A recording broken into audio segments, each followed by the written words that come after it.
तो बच्चों, लाइफ में प्रॉब्लम हमें हर कोई दे देता है, प्रॉब्लम्स हमारे सामने आ जाती हैं, लेकिन लाइफ में एक चीज हम लोगों को कोई सिखाता नहीं है, कोई समझाता नहीं है, वो है उस प्रॉब्लम का सोल्यूशन, राइट। सो सोल्यूशन जो वर्ड है वो आई थिंक काफी इंपॉर्टेंट है, काफी पॉजिटिव है और लाइफ में काफी ज्यादा इंक्लूड करने की जरूरत है। सो उसी नोट पे मैं शुरुआत करती हूँ आप सभी लोगों के साथ। अगर मैं बात करूं क्लास 12th या सीयूटी के पर्सपेक्टिव से, जो सबसे इंपॉर्टेंट चैप्टर फिजिकल केमिस्ट्री का है सॉल्यूशंस। सो बहुत ही इंटरेस्टिंग चैप्टर है, बहुत ही इंपॉर्टेंट चैप्टर है in terms of the weightage, और जो कंसेप्ट्स है वो भी बहुत ज्यादा इंपॉर्टेंट रहेंगे। So let's get started with the very first chapter solutions, and इस वीडियो के एंड तक ये चैप्टर आपको एकदम क्रिस्टल क्लियर हो चुका होगा। सो आई होप सो आप लोग तैयार हैं मेरे साथ इस जर्नी पे चलने के लिए और अपनी केमिस्ट्री को रॉक सॉलिड तरीके से सुपर स्ट्रॉन्ग बनाने के लिए। सो सॉल्यूशंस की बात कर रहे हैं तो लाइफ में तो सॉल्यूशन आप लोगों को दिलवा कर रहेंगे ही, लेकिन केमिस्ट्री के पॉइंट ऑफ व्यू से भी आपको सॉल्यूशन ही सॉल्यूशन दिख रहा होगा और सॉल्यूशन ही सॉल्यूशन मिल रहा होगा आपकी हर एक प्रॉब्लम को लेकर।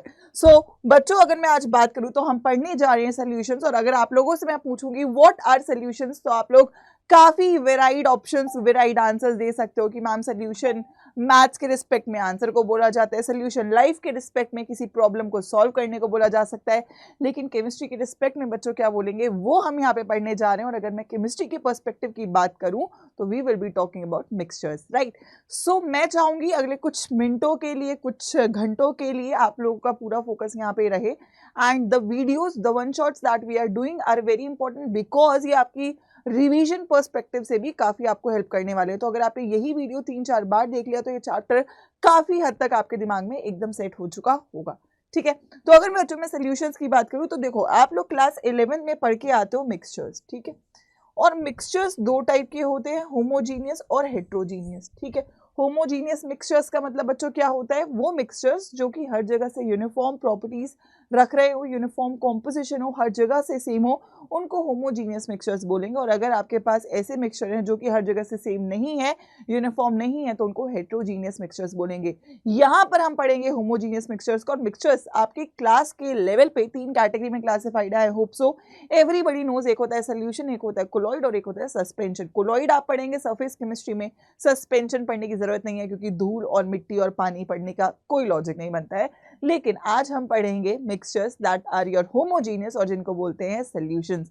वैसे भी गर्मी बढ़ रही है तो गर्मी के प्रॉब्लम को सॉल्व करने के लिए जरूरी है थोड़ा सा हमारी बॉडी में इलेक्ट्रोलाइट्स की कमी ना हो, तो हम नमक और पानी या चीनी और पानी ऐसा कुछ पी सकते हैं जिससे आप लोग को ये प्रॉब्लम ना हो। तो हम पढ़ते हैं सॉल्यूशंस, और अगर मैं सॉल्यूशंस की बात करूं तो most of the substance are mixtures. हमारी डे टू डे लाइफ में अगर हम बात करें तो सब मिक्सचर ही तो होता है बच्चों। कुछ भी आप उठा के देखो, जो जनरल आपके आसपास चीजें, हवा है, टेबल है, पेन है, चेयर है, ठीक है, कुछ भी आप ले लो, राइट। बहुत रेयर चीजें हैं जो प्योर स्टेट में एग्जिस्ट कर रही हैं, राइट। प्योर में तो मतलब जनरली हमें कुछ मिलता नहीं है, इम्प्योरिटीज होती हैं, उसको प्योरीफाई करना पड़ता है। केमिस्ट्री के पॉइंट ऑफ व्यू से ना लोग हमें प्योर मिल रहे हैं, ना हमारे को चीजें प्योर मिल रही है। So I think so it's very important कि हम इस बात का ध्यान रखें। तो यहाँ पर हम मिक्सचर्स की बात करेंगे, और मिक्सचर्स जो इस चैप्टर में बच्चों आप पढ़ने जा रहे हो वो होंगे होमोजीनियस मिक्सचर्स, ठीक है। होमोजीनियस मिक्सचर्स ऑफ 2 और मोर देन 2 कंपोनेंट्स को सॉल्यूशन बोला जाता है। 2 या 2 से ज्यादा चीजों को जब आप मिलाओगे, फॉर एग्जांपल हमारे पास है वाटर बॉटल, और इसमें अगर मैं चीनी मिला दूं और मिक्स कर दूं अच्छे से, पानी और मैं इसमें नमक डाल दूं, उसे अच्छे से मिक्स कर दूं, तो वो क्या होगा, एक होमोजीनियस मिक्सचर होगा, ठीक है। अब ये कंपोनेंट सॉलिड लिक्विड गैस भी हो सकते हैं। फॉर एग्जांपल मैंने इसमें CO2 गैस मिक्स कर दी, नाइट्रोजन गैस मिक्स कर दी, फॉर एग्जांपल मैंने इसमें अल्कोहल मिक्स कर दिया, फॉर एग्जांपल इसमें मैंने नमक मिक्स कर दिया। तो मैं सॉलिड को भी मिक्स कर सकती हूँ, लिक्विड को भी मिक्स कर सकती हूँ, गैस को भी मिक्स कर सकती हूँ। तो फिजिकल स्टेट का कोई मेरे पास बाउंडेशन नहीं है, लेकिन मिक्स करके वो चीज क्या बननी चाहिए, एकदम होमोजीनियस बननी चाहिए, ठीक है। तो अगर आपके सोल्यूशन को मैं ब्रॉडली क्लासिफाई करूं तो 2 चीजों से बनता है, सभी को पता है, एक होता है सोल्यूट, एक होता है सॉल्वेंट, ठीक है। अब मैम सोल्यूट क्या है और सॉल्वेंट क्या है? जनरल भाषा में बोलो तो सोल्यूट वो चीज है जिसको आप सॉल्वेंट में मिला रहे होते हो, ठीक है। लेकिन अब हम कैसे क्लासिफाई करें किसको किस में मिला रहे हैं, तो आपको ये बात समझनी है कि जो चीज कम अमाउंट में प्रेजेंट हो वो सोल्यूट होगा, जो चीज ज्यादा अमाउंट में प्रेजेंट हो उसको सॉल्वेंट बोलेंगे। कम वाला सोल्यूट, ज्यादा वाला सॉल्वेंट, ठीक है। ये एक बहुत ही ब्रॉड क्लासिफिकेशन रहेगा आप लोगों को समझने के लिए। फॉर एग्जांपल अगर आपने 1 लीटर पानी में फॉर एग्जांपल 100 ग्राम चीनी डाली, तो आपका 1 litre water is your solvent and the chini is your solute, ठीक है। तो पहले तो ये broad classification I think so सभी लोगों को क्लियर हो गया होगा, ठीक है। अब सॉल्यूशंस को कर देते हैं क्लासिफाई, ठीक है। तो क्लासिफाई अगर मैं सॉल्यूशंस को करना चाहूँ तो मैं दो मेन कैटेगरी पे इसको क्लासिफाई कर सकती हूँ। उससे पहले मैं आप लोगों को बस ये बताना चाहूँगी बच्चों, जो भी बच्चा यहाँ पे हमारे साथ जुड़ा हुआ है और वो चाहता है कि वो हमारी टीम के साथ, जिन लोगों ने क्लास 12th का बेस्ट रिजल्ट दिया है, CUT का बेस्ट रिजल्ट दिया है, उनके साथ एक डिटेल्ड मैनर में पूरा साल की पढ़ाई करना चाहते हैं, रिजल्ट्स लेना चाहते हैं, तो एक ओवरऑल पैकेज जो आप लोगों के लिए बच्चों अवेलेबल है वो है साइंस का महापैक। तो आप साइंस का महापैक ले सकते हो क्योंकि इसमें आपके CUT के बैचेस भी हैं, क्लास 12th के बैचेस भी हैं, एक ही चीज़ से आपको मल्टीपल एक्सेस मिल जाता है। तो मैं एक बार आप लोग को शो करना ज़रूर चाहूँगी क्योंकि बहुत सारे बच्चे मुझसे पूछते हैं कि मैम आप कैसे हम बैच को ज्वाइन कर सकते हैं। तो मैं आपको सारे ऑप्शन बता देती हूँ। आप लोग को वेबसाइट को ओपन करना है, यहाँ पे आप लोगों को UG PG एंट्रेंस में जाना है, ठीक है। CUT UG में चले जाएगी अगर आप CUT को ही पर्टिकुलरली फॉलो कर रहे हैं साथ में क्लास 12th के साथ, आप जाएंगे CUT के महापैक में और यहाँ पे हमारे पास महापैक साइंस का अवेलेबल है। एक अगर हम बात करें PCM का है, एक हमारे पास PCB का है। सो अगर मैं यहाँ पे बात करूँ तो this one is with books and the one is without books. तो एक विदाउट बुक्स है और एक विद बुक्स है। तो मैं फॉर एग्जांपल विदाउट बुक्स की बात कर रही हूँ क्योंकि इसमें आपको ई बुक्स तो मिल ही जाएंगी, टेस्ट सीरीज भी मिल जाएगी, ठीक है। और साथ ही में आप लोगों को यहाँ पर क्या कहते हैं CUET का भी बैच मिल जाएगा और आपके क्रैश कोर्सेज भी मिल जाएंगे और क्लास 12 भी कवर हो जाएगा। तो इसके बाहर आपको पूरे साल कुछ और करने की जरूरत नहीं होगी, ठीक है। इस बैच का डेफिनेटली प्राइस डिक्रीज करने के लिए आप यूज कर सकते हो जो कोड मैं आप लोगों को बता रही हूँ, this is my faculty code, तो दैट इज Y513, ठीक है। तो this is the final price for 1 year, right. तो आई थिंक एक महीने का आपका 1000 रुपीज का कॉस्ट होता है जिसमें आपको सारे subjects with test series, CUT, class 12, crash course, everything is going to be covered. इसके बाहर आपको कुछ भी एक्स्ट्रा करने की जरूरत नहीं होगी, राइट।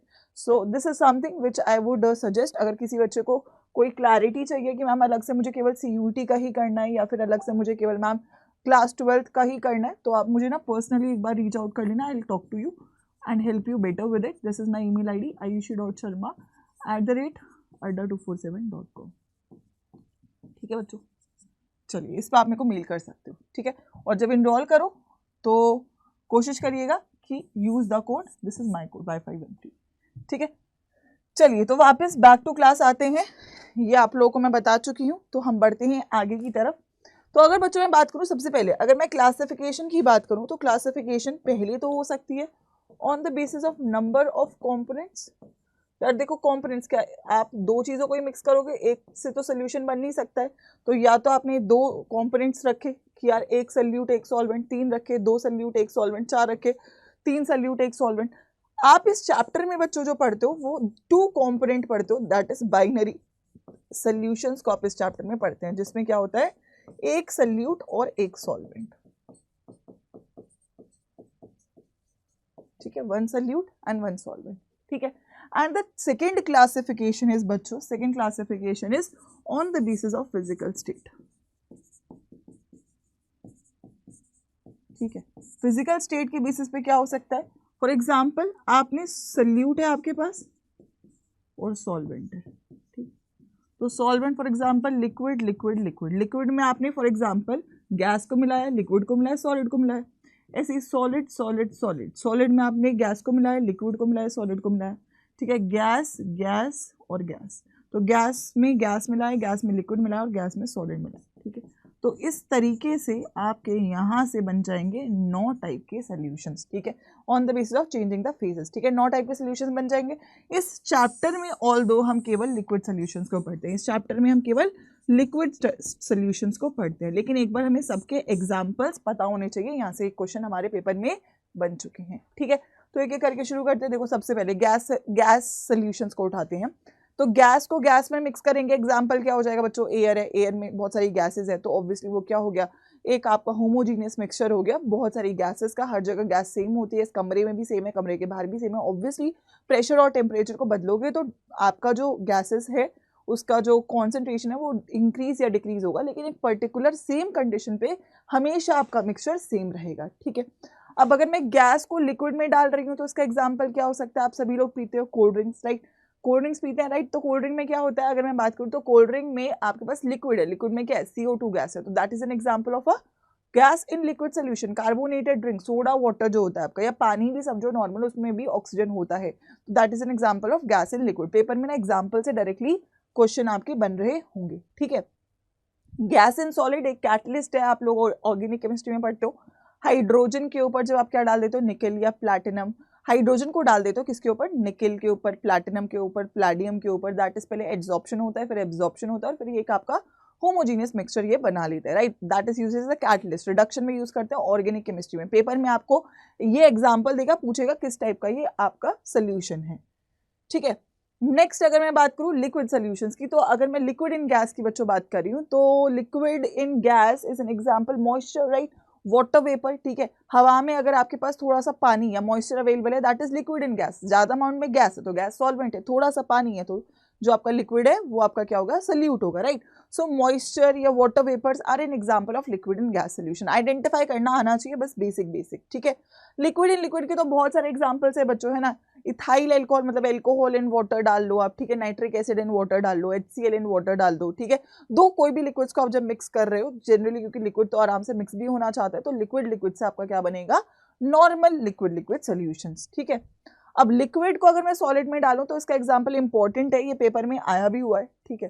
तो याद रखिएगा, मरकरी इकलौता मेटल है जो लिक्विड स्टेट में एग्जिस्ट करता है, राइट। सो मरकरी को जब हम डालेंगे किसी भी एक मेटल के ऊपर, जैसे निकल के ऊपर डालो, जिंक के ऊपर डालो, किसी के ऊपर भी डाल सकते हो, तो मरकरी इन सिल्वर, मरकरी इन जिंक, एनीथिंग जिसमें भी हम मरकरी को ऐड करेंगे, that will be N example of your liquid on solid solution, क्योंकि मरकरी आपका लिक्विड स्टेट में एग्जिस्ट करता है। बात कर लेते हैं सॉलिड को जब हम यूज कर रहे हैं एज अ सॉल्यूट, तो सॉलिड को जब मैं गैस में डालूंगी तो इसका एग्जाम्पल क्या हो जाएगा, अगर मैं आयोडीन को मिक्स कर रही हूँ नाइट्रोजन में, तो आयोडीन एक सॉलिड है, ठीक है, इंपॉर्टेंट है, इसका याद रखना, ठीक है। या फिर कैम्फर वाला भी एग्जाम्पल इंपॉर्टेंट है, मतलब पेपर में ये वाला पूछा हुआ है, अगेन मरकरी वाला पूछा हुआ है और ये वाला पूछा हुआ है, तो इन दोनों का आपको एग्जाम्पल याद रखना पड़ेगा, ठीक है। वैसे तो देख के ही आइडेंटिफाई कर लोगे।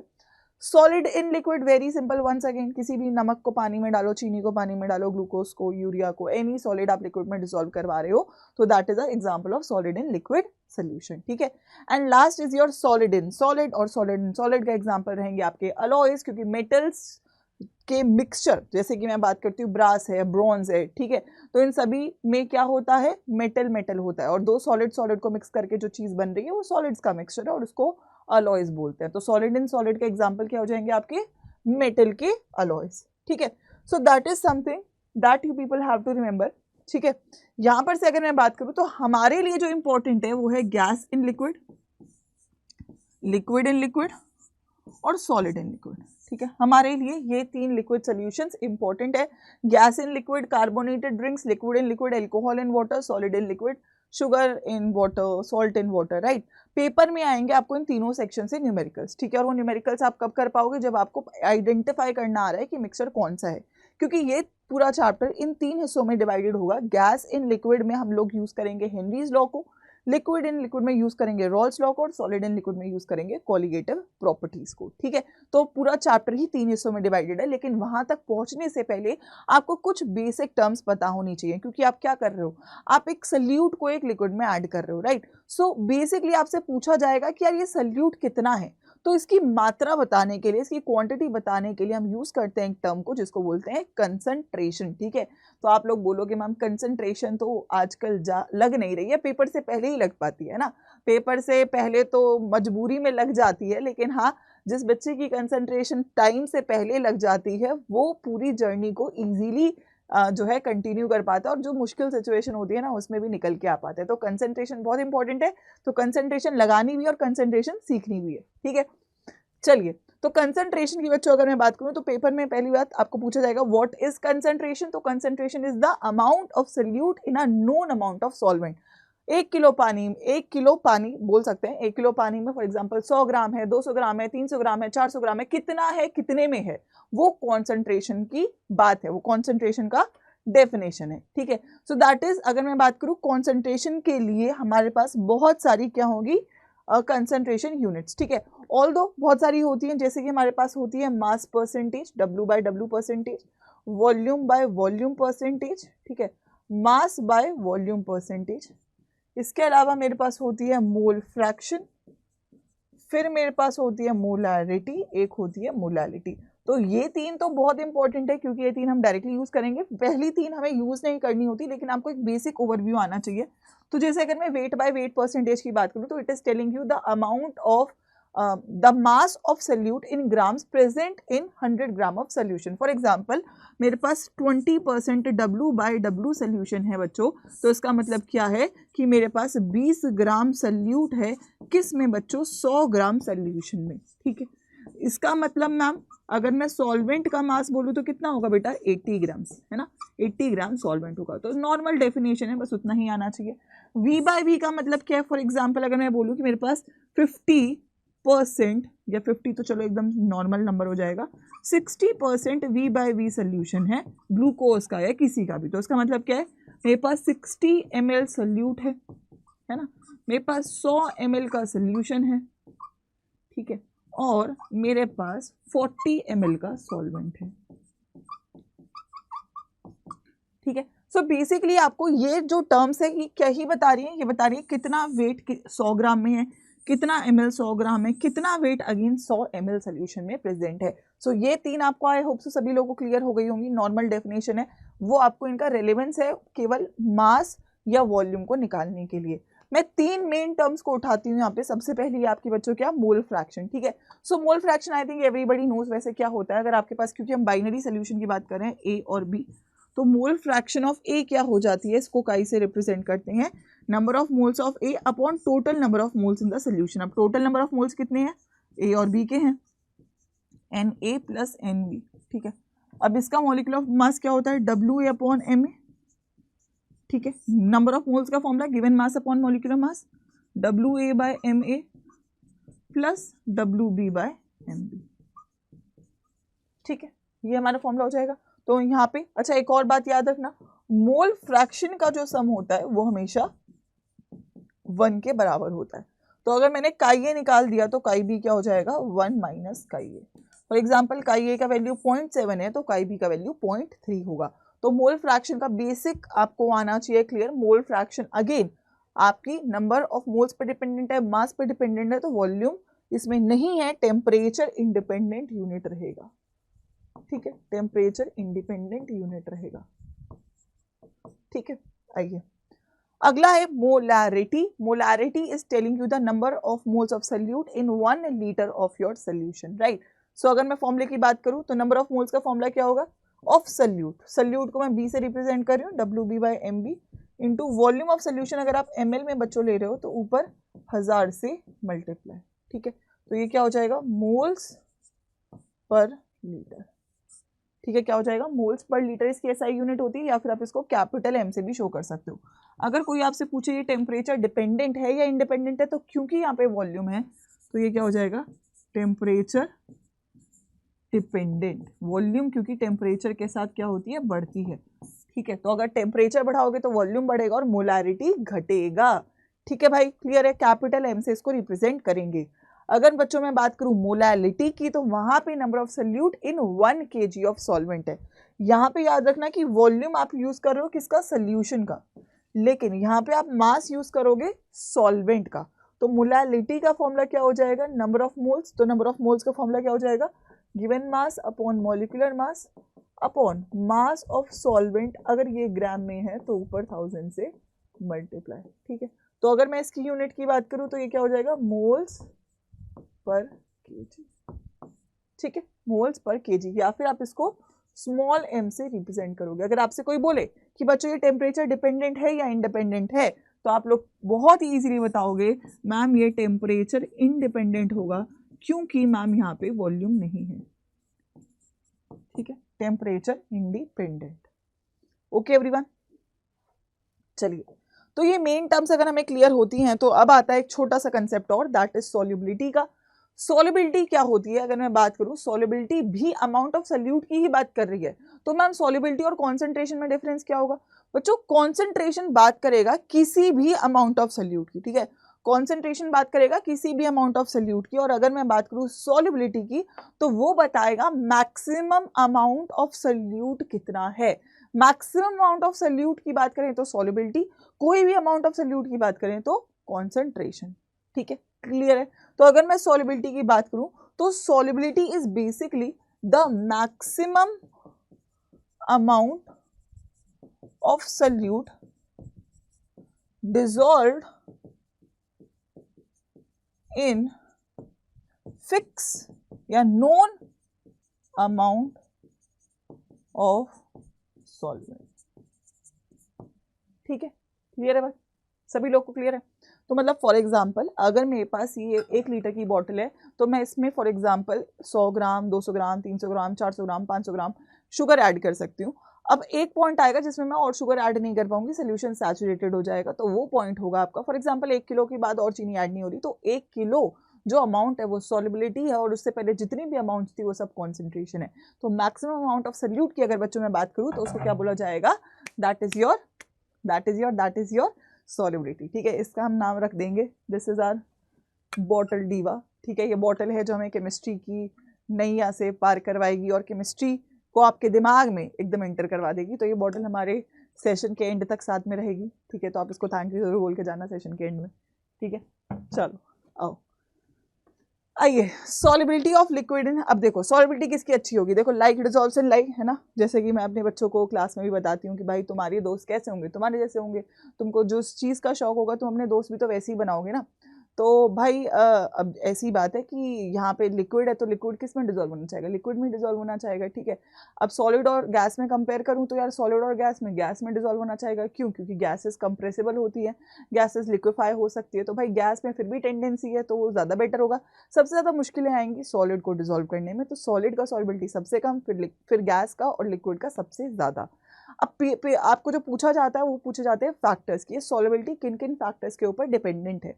ठीक है, तो सबसे पहले अगर मैं सॉलिड इन लिक्विड की बात करूं तो डेफिनेशन पे आ जाते हैं एक बार। तो solubility of the substance is it's required amount of solute that can be dissolved in a specified amount of solvent to make it a saturated solution at a specific temperature and pressure, क्योंकि temperature और pressure को बदलने से आपकी solubility change हो जाएगी। इसीलिए एक पर्टिकुलर टेम्परेचर और प्रेशर पे जो मैक्सिमम अमाउंट ऑफ सल्यूट आपको चाहिए एक सैचुरेटेड सोल्यूशन बनाने के लिए, उस अमाउंट को आप सॉल्युबिलिटी बोलोगे। ठीक है, तो अगर मैं यहाँ पे बात करूँ आपके फैक्टर्स की, तो पहली बात यार नेचर ऑफ सल्यूट और सॉल्वेंट तो है ही ऑब्वियसली यार, like dissolves in like, polar में डिजॉल्व करेगा, नॉन पोलर में डिजॉल्व करेगा, तो नेचर पे डिपेंड करेगा। और मेन फैक्टर्स हमारे रहेंगे टेम्परेचर और प्रेशर। ठीक है, क्या रहेंगे? टेम्परेचर और प्रेशर। तो अगर मैं एक एक करके उठाती हूँ, सबसे पहले मैं सॉलिड इन लिक्विड की बात कर रही हूँ, नेचर की बात करूँ तो जैसे कि हमने क्या लिखा है पोलर में, यार देखो आपको अगर घूमना पसंद है तो जनरली आपके दोस्त भी वैसे होंगे। अगर आप लोगों को घर में रहना पसंद है, आप इंट्रोवर्ट हो, तो आपके दोस्त भी शायद इंट्रोवर्ट हो। अगर आपको फॉर एग्जाम्पल मूवीज देखने का शौक है तो आप कोशिश करोगे, और आपका सर्कल वैसे ही होना, ऐसा थोड़े ना है कि आपको तो घूमना पसंद नहीं और आपके दोस्तों को पार्टी करना पसंद है, तो फिर तो दोनों की जोड़ी बन नहीं पाएगी ना, आप दोनों लंबे समय तक टिक नहीं पाओगे। तो वैसा ही केस यहाँ पे भी है कि यार पोलर डिजॉल्व इन पोलर होगा, क्योंकि वो उसके साथ रहना चाहता है, वो सेम है, लाइक डिजॉल्व इन लाइक का फिनोमेना फॉलो हो रहा होगा। ठीक है, नॉन पोलर ऐसे डिजॉल्व करेगा। नॉन पोलर में what do you mean by polar? Polar वो सब्सटेंसेस होते हैं जिनके पास एक इलेक्ट्रोनेगेटिविटी डिफरेंस होता है। जैसे हाइड्रोजन और क्लोरीन का बॉन्ड बनाएंगे तो क्लोरीन इलेक्ट्रॉन को खींचेगा, तो क्लोरीन के ऊपर नेगेटिव चार्ज, इसके ऊपर पॉजिटिव, तो यहाँ पे एक डाइपोल क्रिएट हो गया है, यानी कि एक पोलर मॉलिक्यूल है। लेकिन अगर मैं हाइड्रोजन की बात करूँ तो दोनों सेम है, कोई इलेक्ट्रॉन खींचेगा ही नहीं, तो ये एक नॉन पोलर मॉलिक्यूल है। ठीक है, तो जहाँ पे भी इलेक्ट्रोनेगेटिविटी डिफरेंस है पोलर है, तो पोलर को पोलर में डिजोल्व करेंगे, नॉन पोलर को नॉन पोलर में डिजोल्व करेंगे। ठीक है, आइए तो अब आ जाते हैं टेम्परेचर के ऊपर। तो यहाँ पे मैं बच्चों को याद करवाती हूँ चाय और लेमनेड, क्योंकि गर्मियों की अगर हम बात करें, सर्दियों में भी जाएंगे गर्मियों में भी जाएंगे, तो हम क्या पीना पसंद करते हैं? देखो आप लोगों ने लाइफ में शिकंजी बनाई होगी और मोस्ट प्रोबेबली चाय भी बनाई होगी, तो आपने ऑब्जर्व किया होगा कि जब आप एक गर्म पानी में चीनी डालते हो तो 2 सेकंड में डिजोल्व हो जाती है, लेकिन अगर आप ठंडे पानी में, बर्फ के पानी में चीनी को मिक्स करने की कोशिश करोगे तो वो थोड़ा सा टाइम लेगी, 5-10 मिनट हो सकता है ले। तो आपको ये समझ में आए कि यार चीनी को जब मुझे डिजोल्व करवाना है तो गर्म पानी में जल्दी हुई है और ठंडे पानी में नहीं हुई है। इसका क्या कंक्लूजन निकला? इसका कंक्लूजन ये निकला कि यार गर्म पानी यानी कि हाई टेम्परेचर पे सॉलिड डिजोल्व कर रहा है और लो पे नहीं कर रहा है, यही बात आपको बतानी थी। तो अगर मैं बोलूँ डिजोल्व, अच्छा क्योंकि आप हीट दे रहे हो तो प्रोसेस क्या होगा? एंडोथर्मिक। ठीक है, तो अगर मेरे पास एक एंडोथर्मिक प्रोसेस है बच्चों, तो उसमें टेम्परेचर बढ़ाने से सॉल्युबिलिटी बढ़ेगी, क्योंकि आपको याद है शिकंजी, दैट इज लेमनेड। ठीक है, उससे आप याद रख लेना। ठीक है, और अगर एक्सोथर्मिक रिएक्शन है तो टेम्परेचर बढ़ाने से सॉल्युबिलिटी घटेगी। ठीक है, टेम्परेचर बढ़ाने से सॉल्युबिलिटी घटेगी, उल्टा हो जाएगा। ठीक है, वैसे भी यहाँ पे हमने लिखा है if the dissolution process is endothermic the solubility increases with increase in temperature, if the process is exothermic the solubility decreases with increase in temperature। कैसे याद रखना है मैम? शिकंजी, शिकंजी ठंडी नहीं बना पा रहे हो, गर्म बना पा रहे हो, गर्म मतलब टेम्परेचर बढ़ाने से बना पा रहे हो, टेम्परेचर बढ़ाना मतलब हीट देना, हीट देना मतलब एक एंडोथर्मिक प्रोसेस। ठीक है, तो इसको आप यहाँ से याद रख लेंगे। आइए, अगर मैं प्रेशर की बात करूं तो यार प्रेशर का एक सॉलिड की सॉलिबिलिटी पे कोई असर नहीं होता। क्यों नहीं होता? क्योंकि सॉलिड्स होते हैं रिजिड, सॉलिड्स होते हैं इनकम्प्रेसिबल। जब आप अपने किसी थॉट को लेकर रिजिड हो तो आपको कोई दुनिया मतलब ऐसा होता है ना, इसको पॉजिटिवली भी ले सकते हैं। अगर आपने ठान लिया है कि आपको एक एग्जाम क्रैक करना है तो ठान लिया है, तो ठान लिया है, तो आपको कोई भी आके कुछ भी बोले कि बेटा ये तो बहुत मुश्किल पेपर है, इसमें तो सिलेक्शन ही नहीं होता है, इसमें तो ये हो जाता है, इसमें तो बहुत टेंशन है, तो आप बोलोगे कोई फर्क नहीं पड़ता भाई, मैंने ठान लिया है तो ठान लिया है। तो वही वाली बात है, रिजिड हो आप, तो ऐसी सॉलिड्स रिजिड है तो आप इनको कंप्रेस करके लिक्विड में कन्वर्ट नहीं कर सकते। तो because they are rigid, because they are incompressible, तो प्रेशर का कोई भी असर इनकी सॉलिबिलिटी पर नहीं होगा। Right, pressure does not have any significant effect on the solubility of the solid in liquid because they are less compressible in comparison to your gases. ठीक है, आया हुआ सवाल है। अगर मैं अब यहाँ पे बात करूँ types of solutions on the basis of solubility, तो आप सभी लोगों को पता है कि यार पहला केस हो जाएगा saturated solution, unsaturated, super saturated. Saturated solution जो कि जिसमें मैक्सिमम अमाउंट ऑफ सॉल्यूट आ चुका है, अनसैचुरेटेड सॉल्यूशन जिसमें मैक्सिमम अमाउंट ऑफ सॉल्यूट आपका अभी तक नहीं आया, और सुपर सैचुरेटेड वो जिसमें मैक्सिमम अमाउंट आ चुका है और आप उसमें और चीनी डाले जा रहे हो। ठीक है, फॉर एग्जाम्पल जब आप पढ़ाई करते करते थक जाते हो तो आप सैचुरेट हो चुके हो, जब आपने पढ़ना शुरू किया है तो आप अनसैचुरेटेड हो, सैचुरेट हो चुके हो तो अब आपको और पढ़ाया जाए तो आपको समझ में नहीं आएगा, वो आपके दिमाग के ऊपर से निकल जाएगा। तो आप कह रहे हो कि मैम मैं सुपर सैचुरेट हो चुका हूँ, अब आप जो पढ़ा रहे हो मुझे समझ में नहीं आ रहा है। ठीक है, तो that is how you can remember what is a saturated solution, what is a super saturated solution, what is a unsaturated solution. ठीक है, तो अगर मैं यहाँ पे बच्चों बात करूँ, जैसे कि फॉर एग्जांपल आपने एक लिक्विड लिया, आप इसमें कुछ मिक्स कर रहे हो, तो जब आप मिक्स कर रहे हो तो कुछ मॉलिक्यूल्स इसमें डिसॉल्व होंगे तो डिसोल्यूशन होगा। ठीक है, फॉर एग्जांपल एक सैचुरेटेड सोल्यूशन है, और जब क्योंकि सैचुरेटेड है तो इसमें और तो आ नहीं सकता, तो आप जो इसमें डाल रहे हो वो टकरा के बाहर निकल के वापस आ जाएगा। बाहर निकल के वापस आने को बोलेंगे क्रिस्टलाइजेशन। तो जब आप एक सैचुरेटेड सोल्यूशन में और चीज़ों को मिक्स कर रहे हो तो दो फिनोमेना वहाँ पे हो रही है। पहला है डिसोल्यूशन जिसमें डिसॉल्व हो रहा है, दूसरा है क्रिस्टलाइजेशन जिसमें से मॉलिक्यूल बाहर निकल के आ रहे हैं, प्रेसिपिटेट आउट हो रहे हैं। तो जब भी आप एक सैचुरेटेड सोल्यूशन की बात करते हो तो वहाँ पर क्या होता है, इक्विलिब्रियम होता है। किसका? number of solute molecules going in the solution is equal to the number of solute coming out of the solution, that is the rate of dissolution is equal to the rate of crystallization, and इस phenomena को, इस condition को बच्चों क्या बोला जाता है? Dynamic equilibrium. Paper में सवाल आएगा डायनेमिक इक्विलिब्रियम किस में होता है, डायनेमिक इक्विलिब्रियम में क्या चीज बराबर होती है? आपका रेट ऑफ क्रिस्टलाइजेशन और रेट ऑफ डिसोल्यूशन बराबर हो जाता है। ठीक है, क्लियर है? चलिए, अब अगर मैं solubility of gas in liquid की बच्चों बात करूं तो सबसे पहले फिर से टेम्परेचर पे आ जाते हैं, और यहाँ पे आपको याद रखना एग्जांपल या फिर जो चीज़ है वो होगी कोल्ड ड्रिंक। ठीक है, तो कोल्ड ड्रिंक में क्या होता है बेटा? CO2 होता है ना, तो that is gas in liquid का एग्जाम्पल हो गया है ना। अब कोल्ड ड्रिंक कैसी पीते हो? ठंडी पीते हो या गर्म पीते हो? आप सभी लोगों ने पी है, कैसी पीते हो? ठंडी कोल्ड ड्रिंक पीते हो। ठंडी का मतलब ये है कि अगर बाई चांस आपने कोल्ड ड्रिंक को गर्म कर दिया है ना, फॉर एग्जाम्पल उसको खोल के आपने बाहर गर्मी में रख दिया, तो कोल्ड ड्रिंक में ना एक फिज का फीलिंग आता है जो आपको कार्बन डाइऑक्साइड की वजह से होता है, लेकिन अगर वो गर्म हो जाएगी तो आपको वो फीलिंग नहीं आएगा। क्यों नहीं आएगा? क्योंकि CO2 उसमें से एस्केप ऑफ हो गई है, निकल गई है। तो आपको एक बात समझ में है कि जितना ठंडा है उतना CO2 है, जितना कम ठंडा है उतना CO2 नहीं है। तो यहाँ से एक बात समझ में आई कि लो टेम्परेचर पर, यानी कि टेम्परेचर कम है तो सॉल्युबिलिटी ऑफ गैस ज़्यादा रहेगी। ठीक है, ऐसे हम याद रखेंगे। जल्दी से बताइए, आपको ना इंसिडेंसेस को याद रखना है, उससे आपको क्या होगा? कंसेप्ट हम ज़्यादा लंबे समय तक याद रहेगा। ठीक है, अगर मैं प्रेशर की बात करूँ, कोल्ड ड्रिंक की बॉटल कितने बच्चों ने खोली? आई होप सो सभी ने खोली होगी, है ना। बहुत टाइटली बंद होके आती है ना, जान लग जाती है उसको खोलने में। बट इसका मतलब क्या है? इसका मतलब ये है कि जो कोल्ड ड्रिंक है, ठीक है, जो कोल्ड ड्रिंक है उसको आप बहुत टाइट प्रेशर पे सील करते हो ताकि उसमें मैक्सिमम अमाउंट ऑफ गैस को ऐड किया जाए। तो यहाँ से आपको समझ में आए कि प्रेशर बढ़ाने से सॉल्युबिलिटी ऑफ गैस इंक्रीज होती है। प्रेशर बढ़ाने से सॉल्युबिलिटी ऑफ गैस आपकी यहाँ पे क्या हो जाती है? इंक्रीज हो जाती है, और इसी को क्या बोलते हैं? हेनरी लॉ बोलते हैं। ठीक है, क्या बोलते हैं इसको? हेनरी लॉ बोल देते हैं। ठीक है, यस। तो अगर बच्चों हम बात करें गैस इन लिक्विड सोल्यूशन की, तो सबसे पहला कैटेगरी अब यहाँ से हमारा स्टार्ट होता है। मैंने बोला 3 टाइप है, gas in liquid, liquid in liquid और सॉलिड इन लिक्विड। तो जो हमने हमारी लॉ बोली दैट इज प्रेशर बढ़ाने से सॉल्युबिलिटी बढ़ती है, वो होती है हेनरी लॉ, और हेनरी लॉ एप्लीकेबल होती है किसी भी गैस इन लिक्विड सोल्यूशन के लिए। ठीक है, तो उसको करते हैं हम बच्चों यहाँ पे शुरू। तो first part of the chapter is Henry's law. यहाँ पर अगर मैं बात करूँ हेनरीज लॉ क्या होता है, ठीक है, देखो सिंपल सी बात है, आराम से समझेंगे हम लोग। अगर मेरे पास एक सोल्यूशन है, ठीक है, जिसमें अगर मेरे पास फॉर एग्जांपल एक लिक्विड था और लिक्विड में मैंने डाला गैस को, ठीक है, अब मैं यहाँ पे रिप्रेजेंट कर रही हूँ कि ये मेरे पास गैस है बी, ठीक है, और एक मेरे पास लिक्विड था ए, ठीक है।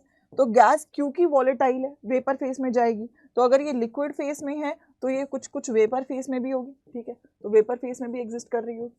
अब वेपर फेस में इसके ऊपर ये क्या काम करेगी, प्रेशर लगाएगी, और यहाँ पे क्या लगाएगी, सॉलिबिलिटी होगी। तो हम क्या बोलेंगे, जितना ज़्यादा ऊपर से प्रेशर लगेगा उतनी ज़्यादा ये लिक्विफाई होगी और ये गैस सॉल्युबल होगी। तो हम यहाँ पे क्या बोलते हैं कि गैस का जो प्रेशर है in the vapour phase is directly proportional to its solubility in liquid phase. तो वेपर फेस में जो प्रेशर है वो डायरेक्टली प्रोपोर्शनल है इसकी सॉल्युबिलिटी के इन द लिक्विड फेस, ठीक है।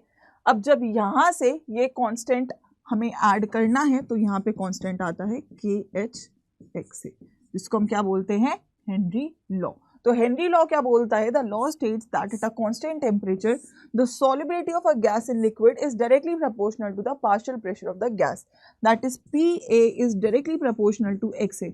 गैस का, अच्छा बहुत बच्चों को डाउट होता है what is vapour pressure, what is partial pressure. जब आप एक मिक्सचर ऑफ गैसेस की बात करते हो तो उनका आप वेपर प्रेशर लेते हो, उस मिक्सचर में से जब आप एक गैस को निकाल रहे हो तो उसका पर्टिकुलरली पार्शियल प्रेशर होता है। तो क्योंकि मैं एक पर्टिकुलर गैस की ही बात कर रही हूँ, so this is partial pressure, right. So pressure, partial pressure of the gas in the vapour phase is directly proportional to the solubility of the gas in the liquid phase which is equal to KHXC, ठीक है।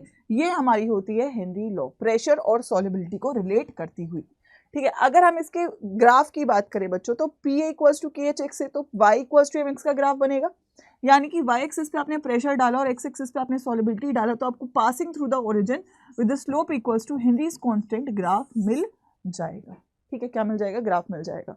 अगर मैं यहाँ पे KH की बच्चों बात करूँ तो ये जो KH है हेनरीज कांस्टेंट डिपेंडेंट है किस पे, टेम्परेचर पे। टेम्परेचर बढ़ाओगे तो हेनरीज कांस्टेंट बढ़ेगा। और सॉल्युबिलिटी की अगर मैं बात करूँ, यहाँ से मैं नॉर्मल X लिख रही हूँ सॉल्युबिलिटी, या X की जगह भी मैं सॉल्युबिलिटी लिख रही हूँ।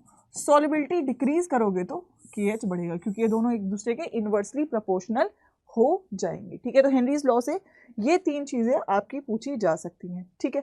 अगर मैं यहाँ पे बात करूँ नेक्स्ट चीज की, एक चीज और हमें यहाँ पे ऐड करनी है, that is your application of Henry law, ठीक है। तो तीन एप्लीकेशन है। पहला एप्लीकेशन है that is solubility of CO2 in water, ठीक है। तो जब भी आपको कोल्ड ड्रिंक्स होती हैं वो क्या होती हैं, वो होती हैं सील्ड एट हाई प्रेशर। आपने पढ़ी लिया है भी, क्योंकि जब प्रेशर ज़्यादा होगा तो CO2 की अमाउंट इंक्रीज कर जाएगी, इसीलिए जो कोल्ड ड्रिंक की बॉटल्स होती हैं वो टाइटली सील होती हैं। दूसरा एग्जाम्पल जो एप्लीकेशन है वो है इसका स्कूबा डाइवर का। देखो स्कूबा डाइवर जब अंडर वाटर जाते हैं तो अंडर वाटर प्रेशर ज़्यादा है, तो उनके ब्लड में जो आपकी एटमॉस्फेरिक गैसेज हैं वो डिजोल्व हो जाती हैं, ठीक है। जिसकी वजह से नाइट्रोजन का अमाउंट इनके ब्लड में बढ़ जाता है। जब ये वापस से ऊपर सरफेस पे आते हैं तो वो नाइट्रोजन गैस रिलीज होती है, और नाइट्रोजन गैस रिलीज होने की वजह से इनकी ब्लड कैपिलरीज ब्लॉक हो जाती है, क्योंकि जैसे ये ऊपर आए प्रेशर कम हुआ, वो जो गैस डिजॉल्व हुई थी वो बाहर निकली, और जब ये कैपिलरीज ब्लॉक हो जाती हैं तो इनको एक बेंडिकल कंडीशन हो जाती है, बेंड्स, ठीक है। इस बेंड्स में क्या होता है, कैपिलरीज ब्लॉक होती है, बहुत ही पेनफुल सिचुएशन होती है, और इसको अवॉइड करने के लिए इनके टैंक में ऐड करी जाती है हीलियम गैस, क्योंकि हीलियम गैस की सॉल्युबिलिटी काफ़ी लो होती है। तो जो नाइट्रोजन ब्लड में डिजॉल्व हो रही है वो अब आपकी डिजॉल्व नहीं होती है, और यहाँ पर हीलियम की लो सॉल्युबिलिटी होने की वजह से स्कूबा डाइवर्स पसंद करते हैं, या पसंद क्या करते हैं, प्रेफर करते हैं कि हम अपने जो टैंक है उसे हीलियम गैस से डाइल्यूट करके लेके जाएं, क्योंकि हीलियम का हेनरीज कांस्टेंट बहुत ज़्यादा होता है तो इसका सॉल्युबिलिटी काफ़ी कम होता है, ठीक है। और थर्ड है आपकी माउंटेन क्लाइंबिंग पे। जब हम माउंटेन्स पे जाते हैं तो ऊपर क्या होता है, आपका प्रेशर कम होता है। प्रेशर कम होता है बच्चों तो फिर क्या होता है, if the pressure is low तो डेफिनेटली व्हाट हैपेंस कि आपके ब्लड में ऑक्सीजन की अमाउंट कम होगी, क्योंकि सॉल्युबिलिटी डिक्रीज होगी, प्रेशर कम हो गया क्योंकि, और जब ऑक्सीजन कम होगा तो डेफिनेटली आपको प्रॉब्लम होगी, you will feel restless, you won't be able to think properly, और इस मेडिकल कंडीशन को बोलते हैं एनॉक्सिया।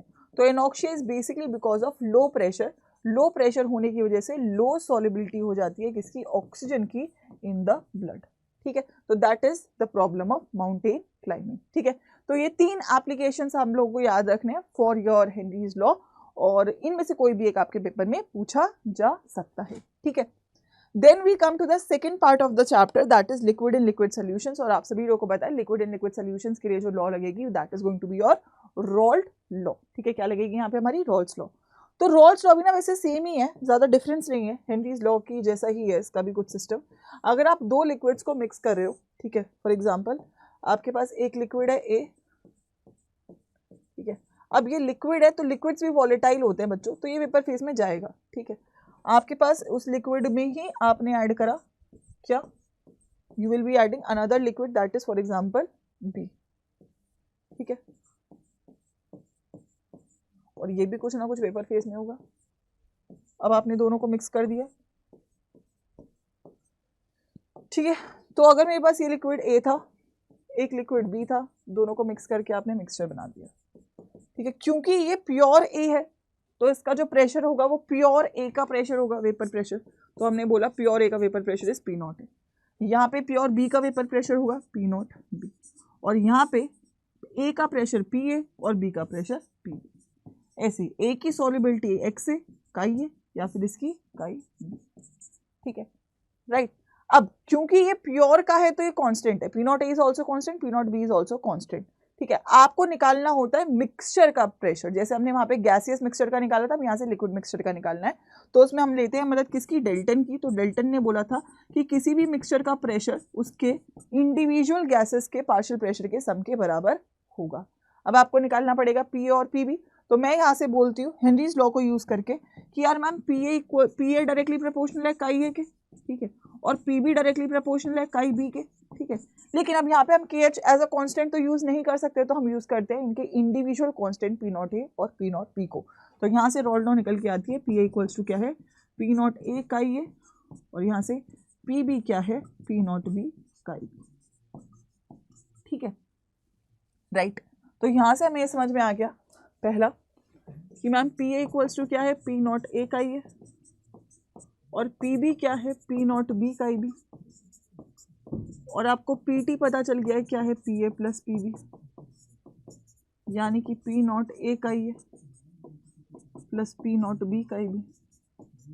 अब आप काई ए को लिख सकते हो वहाँ जहाँ पे मैं बोल रही हूँ कि B is your solute, 1 minus chi B plus P not B chi B, ठीक है। तो ये क्या हो जाएगा, P not A minus P not A chi B plus P not B chi B. तो यहाँ से आपको पी नॉट ए प्लस अगर आपने काई बी कॉमन ले लिया तो P not be minus P not a into काई बी, ठीक है। तो यहाँ से आपको पी टी मिल जाएगा। तो आपको 3 इक्वेशन मिलती है। अगर आपको मिक्सचर का वेपर प्रेशर बताना है, ठीक है, अगर आपको मिक्सचर का वेपर प्रेशर बताना है तो आप ये यूज़ करेंगे। अगर मिक्सचर में केवल ए का वेपर प्रेशर बताना है तो ये यूज़ करेंगे, और केवल बी का बताना है तो ये यूज़ करेंगे। तो you have 3 equations of Raoult law, ठीक है। याद रखना है तीनों, एक आपका ए का बता रहा है, एक बी का बता रहा है, और एक आपके मिक्सचर का बता रहा है। इस इक्वेशन को आप काई ए की टर्म्स में भी लिख सकते हो, ठीक है। तो रॉल्ट्स लॉ क्या कहता है, the partial pressure of each component of the volatile liquid is directly proportional to the mole fraction. Same ही बात बोल रहा है, बस दोनों के कांस्टेंट अलग है। वहाँ पे KH था और यहाँ पे आपका P नॉट है, वो एक गैस सोल्यूशन की बात थी, ये एक लिक्विड सोल्यूशन की बात होगी, ठीक है, क्लियर है। चलिए अब कहानी आती है आगे आइडियल और नॉन आइडियल सोल्यूशन की, ठीक है। तो सबसे पहली कहानी आइडियल सोल्यूशन की। What are ideal solutions? तो आइडियल सोल्यूशन वो सोल्यूशन है बच्चों जो रॉल्ट लॉ को फॉलो करे। मतलब आपने 2 लिक्विड्स को मिक्स करा और रॉल्ट लॉ ने बोला 2 लिक्विड्स को जब आपने मिक्स करा तो आपका vapour pressure for example x आना चाहिए, और अगर आपका वेपर प्रेशर 2 लिक्विड्स को मिक्स करके x ही निकल के आ रहा है, दैट मीन्स वो दोनों लिक्विड्स रॉल्ट लॉ को फॉलो कर रहे हैं। और ऐसे लिक्विड्स जो रॉल्ट लॉ को फॉलो करे उनको आप आइडियल सोल्यूशन बोल दोगे, ठीक है। तो solution which obeys Raoult law at any constant temperature are called as ideal solution, ठीक है। और क्या कंडीशन है, अब 2 लिक्विड्स को मिक्स कर रहे हो तो उनकी जो इंटरैक्शन है अगर उनकी स्ट्रेंथ सेम है, पहले जो इंटरैक्शन थी बाद में जो इंटरैक्शन है, दोनों स्ट्रेंथ अगर सेम है तो भी वो आइडियल सोल्यूशन कहलाएंगे, ठीक है। मॉलिक्यूलर इंटरैक्शन दोनों सेम होने चाहिए, ठीक है। और लास्ट पॉइंट, दोनों को मिक्स करके ना तो कोई हीट रिलीज हो और ना ही तो कोई वॉल्यूम चेंज हो। जैसे कि फॉर एग्जांपल 2 और 3 ml आपने मिक्स करके 5 ml बनाया, तो पहले भी 5 और बाद में भी 5, अगर दोनों का वॉल्यूम भी सेम है, उन्होंने कोई हीट रिलीज नहीं करी, हीट एब्जॉर्ब नहीं करी, मॉलिक्यूलर इंटरैक्शन का स्ट्रेंथ भी सेम है और उन्होंने रॉल्ट लॉ को फॉलो किया, अगर ये चारों कंडीशन फॉलो होती हैं तो ऐसे सॉल्यूशंस को क्या बोला जाता है, आइडियल सोल्यूशन बोल दिया जाता है। ठीक है, तो जैसे कि एग्जांपल याद रखेंगे, एनहेक्सेन, एनहेप्टेन, ब्रोमोइथेन, क्लोरोइथेन, बेंजीन और टोलुइन। ठीक है, एग्जांपल से डायरेक्टली पेपर में सवाल आएगा। अब अगर मैं बात करूं नॉन आइडियल सॉल्यूशंस की बच्चों, तो नॉन आइडियल सॉल्यूशंस कौन से हैं? जो रॉल्स लॉ को फॉलो ना करें। अब ना करने के भी दो तरीके हैं। ठीक है, ना करने के भी दो तरीके हैं। मैंने बोला रॉल्स लॉ से कैलकुलेट करके 10 एटीएम का वेपर प्रेशर आना चाहिए था मिक्सचर का। अब या तो 10 से ज्यादा आएगा या तो 10 से कम आएगा। 10 आ गया तो आइडियल ही है, लेकिन अगर 10 से ज्यादा आया या कम आया तो फिर वो नॉन आइडियल सोल्यूशन कहलाएंगे। ठीक है, तो नॉन आइडियल सोल्यूशंस कौन से हैं? जो रॉल्स लॉ को फॉलो ना करे। अब वो या तो से ज्यादा लाएंगे वैल्यू या तो कम लाएंगे। ज्यादा लाएंगे तो रॉल्स लॉ से पॉजिटिव डेविएशन और कम लाएंगे तो रॉल्स लॉ से नेगेटिव डेविएशन देखने को मिलेगा। ठीक है, तो अगर मैं यहाँ पे बात करूं तो नॉन आइडियल सोल्यूशन के लिए क्या होगा? रॉल्स लॉ को फॉलो नहीं करेगा। इनका इंथैल्पी और वॉल्यूम भी 0 के बराबर नहीं होगा, जैसे आइडियल सोल्यूशन के केस में था। ठीक है, तो if the vapour pressure of non ideal solution is high तो ये होगा positive deviation, and if it is low then it is a negative deviation. तो हाई भी हो सकता है और लो भी हो सकता है। ठीक है, अब यहाँ पे मेरे पास है पॉजिटिव और नेगेटिव डेविएशन। सबसे पहली बात हम बात कर लेते हैं पॉजिटिव डेविएशन की। ठीक है, तो पॉजिटिव डेविएशन में नाम से उल्टा याद रखना है कि यार जो चीज बन रही है ना, नाम से उल्टा। ठीक है, याद रखने का तरीका है ये। ठीक है, तो यहाँ पर जो चीज बन रही है वो वीक बनती है। पॉजिटिव में जो चीज बनती है वो वीक बनती है। ठीक है, वीक क्यों बनती है? क्योंकि अपनी पॉजिटिव स्टेट में जाना पसंद करता है, प्योर स्टेट में जाना पसंद करता है। ठीक है, राइट। तो पहली बात तो इनकी जो फोर्स ऑफ अट्रैक्शन है वो वीकर होती है। ठीक है, दूसरा वेपर प्रेशर हाई होता है पॉजिटिव में, इंथैल्पी ऑफ मिक्सचर हाई होता है पॉजिटिव में, वॉल्यूम भी हाई होता है पॉजिटिव में। पॉजिटिव में बाकी सब कुछ हाई है और केवल मॉलिक्यूलर इंटरेक्शन में आपका क्या आ रहा है? दैट इज आपका वीकर फोर्स ऑफ अट्रैक्शन आएगा। ठीक है, अगर मैं बात करूं इजियोट्रॉप्स की, तो इजियोट्रॉप्स बेसिकली क्या है? दो ऐसे मिक्सचर जिनका क्या होता है? Same boiling point both liquid और वेपर फेज में। ठीक है, बोथ लिक्विड और वेपर फेज में। अगर आप दो लिक्विड्स को मिक्स कर रहे हो और उन दोनों का बॉइलिंग पॉइंट सेम है बोथ लिक्विड और वेपर फेज में, तो उनको बोलेंगे एजियोट्रॉप्स। और ये एजियोट्रॉप्स आपके पास दो टाइप की हो सकता है, मिनिमम और maximum boiling. Minimum boiling azeotrope कौन बनाता है? नाम से उल्टा पॉजिटिव डेविएशन वाले। पॉजिटिव डेविएशन में क्या होता है? नाम से उल्टा एबी इंटरेक्शन वीकर। कैसे याद रखना है? मिनिमम बॉइलिंग एजियोट्रॉप कौन बनाता है? नाम से उल्टा पॉजिटिव डेविएशन। पॉजिटिव डेविएशन में क्या होता है? AB interaction weak. याद रखना, ये वाला चार्ट याद रखना, क्योंकि इस चार्ट से आप लोग ये वाले क्वेश्चंस को इजीली कर पाओगे। याद रखने की तरीका नाम से उल्टा, नाम से उल्टा, नाम से उल्टा, नाम से उल्टा। मिनिमम में ज्यादा, पॉजिटिव में वीकर। ठीक है, ये साइकिल को आप फॉलो करेंगे। बाकी सब चीजें तो नाम जैसी ही है, हाइयर हाइयर हाइयर रहने वाली हैं। ठीक है, वहीं इनके एग्जाम्पल देख लीजिए। तो आप जनरली देखोगे जब आप पोलर में नॉन पोलर को मिलाओगे तो ऑब्वियसली वो बनना नहीं चाहेगा, तो वहाँ पे पॉजिटिव डेविएशन होगा।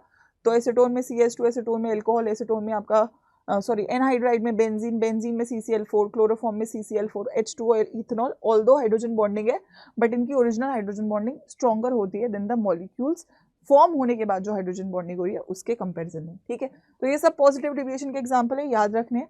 अगर मैं नेगेटिव की बात करूं तो ये भी नाम से उल्टा। तो नेगेटिव डेविएशन में जो चीज बन रहा है, पहली बात पहले मैं एजियोट्रॉप से उठा लेती हूँ। तो azeotrope is maximum boiling. Maximum boiling में नेगेटिव डेविएशन, और नेगेटिव डेविएशन में एबी मॉलिक्यूल्स स्ट्रॉन्ग। जनरली यहाँ पे हाइड्रोजन बॉन्डिंग होती है। ठीक है, तो यहाँ पे एबी इंटरेक्शन स्ट्रॉन्ग, बाकी सब नाम जैसे ही है, इंथैल्पी लेस, वॉल्यूम लेस और मैक्सिमम बॉइलिंग एजियोट्रॉप्स। ठीक है, तो ये पांचों पॉइंट्स आपको याद होने चाहिए और साथ में आपको याद होने चाहिए इसके एग्जाम्पल। जैसे क्लोरोफॉर्म और एसीटोन में हाइड्रोजन बॉन्डिंग है तो ये भी इंटरेक्शन स्ट्रॉन्गर हो गई है। हाइड्रोजन बॉन्डिंग होने की वजह से देयरफॉर ये आपका नेगेटिव डेविएशन शो करेगा। तो जनरली इन सभी में आपको हाइड्रोजन बॉन्डिंग देखने को मिलेगी, और हाइड्रोजन बॉन्डिंग जहां पर भी आपको दो लिक्विड्स में बन रही होगी तो आप वहां पे क्या मार्क करोगे? They are forming your negative deviation. ठीक है, आइए अब अगर मैं बात कर लेती हूँ आगे किसकी? कॉलिगेटिव प्रॉपर्टीज की। ठीक है, the last part of the chapter end of the section is your colligative properties, जहां पर हमारे पास क्या है? Solid in liquid solutions. ठीक है, तो सॉलिड इन लिक्विड कौन से हैं? चीनी, पानी, नमक, पानी, यूरिया, पानी, ग्लूकोज, पानी, all are your that are your solid in liquid solution. ठीक है, सॉलिड इन लिक्विड सॉल्यूशंस के लिए हम यूज करते हैं कॉलिगेटिव प्रॉपर्टीज को। और कॉलिगेटिव प्रॉपर्टीज क्या होती हैं? वो प्रॉपर्टीज जो केवल डिपेंड करेंगी किस पे? नंबर ऑफ सोल्यूट पार्टिकल्स के ऊपर, उनको हम बोलेंगे कॉलिगेटिव प्रॉपर्टीज। ठीक है, तो अगर मैं कॉलिगेटिव प्रॉपर्टीज की बात करूं तो कॉलिगेटिव प्रॉपर्टीज का वैसे नाम से अगर हम बात करें तो दैट इज, आप किसी चीज को साथ में बाइंड करते हो तो उसका मतलब होता है कॉलिगेटिव। ठीक है, और ये प्रॉपर्टीज वो प्रॉपर्टीज हैं जो किस पे डिपेंड करेंगी, only on the number of particles. ठीक है, अब मेरे पास 4 कॉलिगेटिव प्रॉपर्टी हैं। पहली है relative lowering of vapour pressure या lowering of vapour pressure, depression on freezing point, elevation of boiling point और osmotic pressure. all these properties depend on the number of solute particles irrespective of their nature, तो therefore these are your colligative properties। लेकिन इन सब का जो root है बच्चों वो क्या है, इन सब का रूट है वेपर प्रेशर। ठीक है, हमने हेनरीज लॉ में भी वेपर प्रेशर निकाला, हमने रॉल्स लॉ में भी वेपर प्रेशर निकाला, और यहाँ पर भी जो मूलभूत आधार है बच्चों वो आपका वेपर प्रेशर है। ठीक है, तो क्या होता है मैम वेपर प्रेशर में, सबसे पहले हम शुरू करेंगे, उससे पहले एक बार और लास्ट डेफिनेशन देख लो। तो properties of dilute solution which depend on the number of the particles of the solute are called as colligative properties. ठीक है, उनको क्या बोलते हैं, कॉलिगेटिव प्रॉपर्टीज। तो सबसे पहले आता है relative lowering of vapour pressure. तो जरा वेपर प्रेशर की कहानी को थोड़ा सा समझ लीजिएगा बच्चों। क्या कि अगर फॉर एग्जाम्पल आपके पास एक लिक्विड था,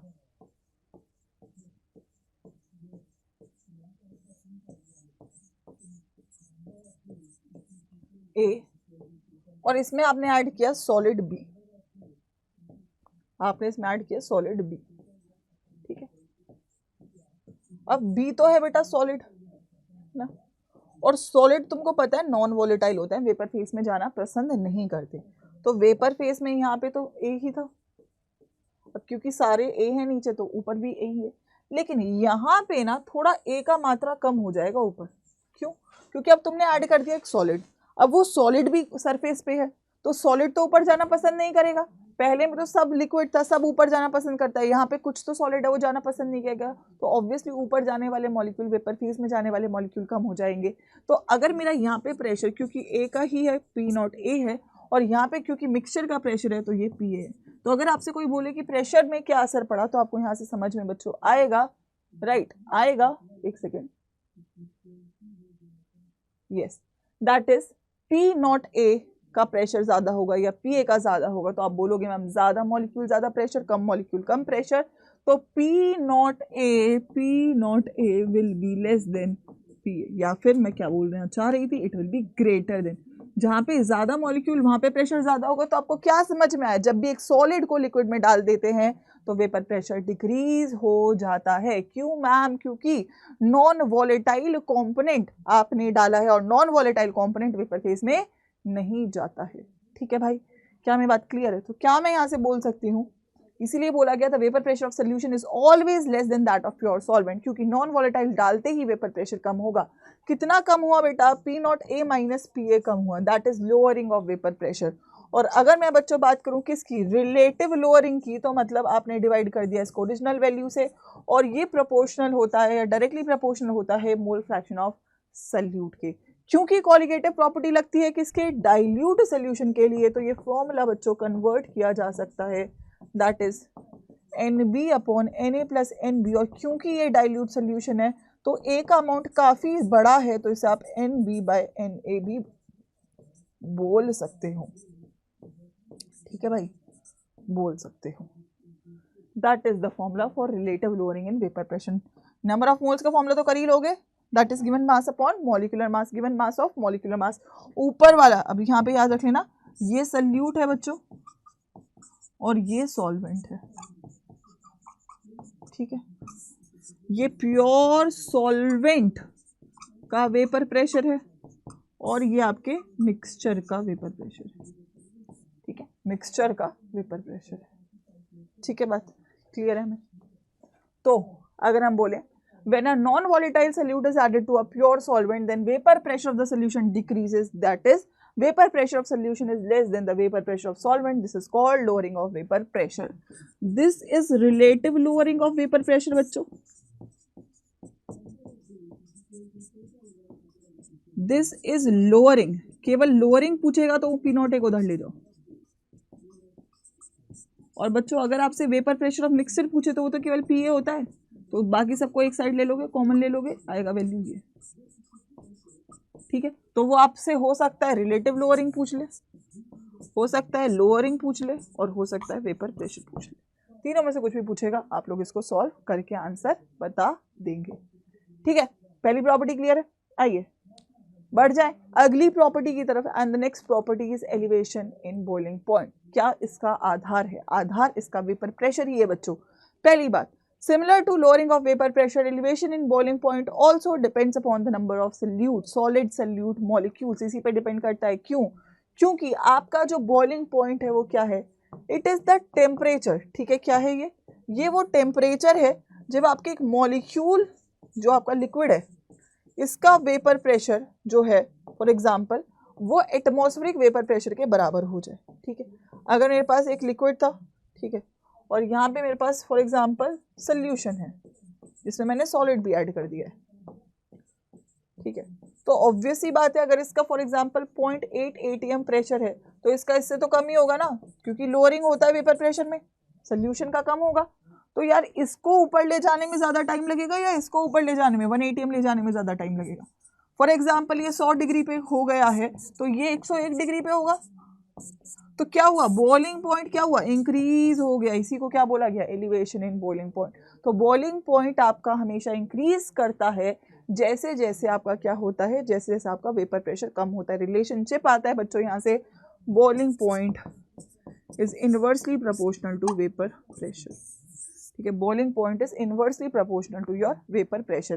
क्योंकि आपने सॉलिड को लिक्विड में डाला तो वेपर प्रेशर कम हुआ और इसीलिए आपका बॉइलिंग पॉइंट इंक्रीज कर जाता है। ठीक है, राइट।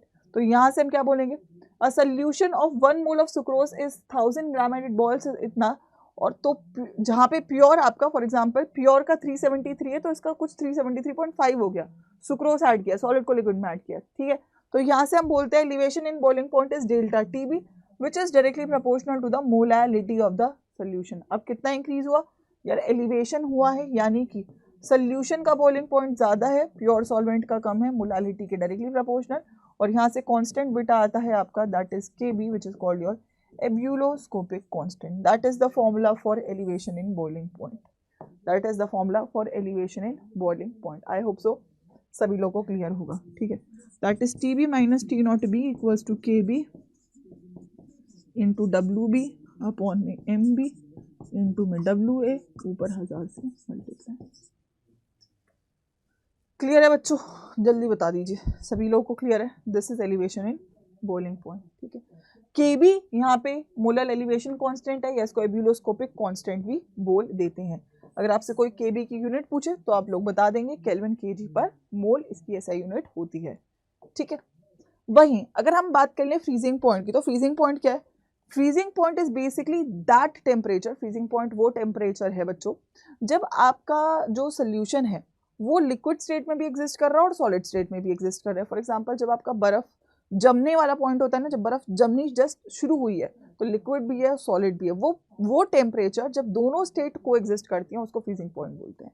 ठीक है, अब क्योंकि फ्रीजिंग पॉइंट का आपसे रिलेशनशिप पूछा जाएगा तो आप लोगों को पहली बात बोलना है क्या कि freezing vapour pressure directly inversely proportional है बॉइलिंग पॉइंट के और डायरेक्टली प्रोपोर्शनल है फ्रीजिंग पॉइंट के। जब आपने सॉलिड को लिक्विड में डाला तो वेपर प्रेशर कम होगा तो बॉइलिंग पॉइंट बढ़ेगा और फ्रीजिंग पॉइंट भी घटेगा। The relationship is directly proportional.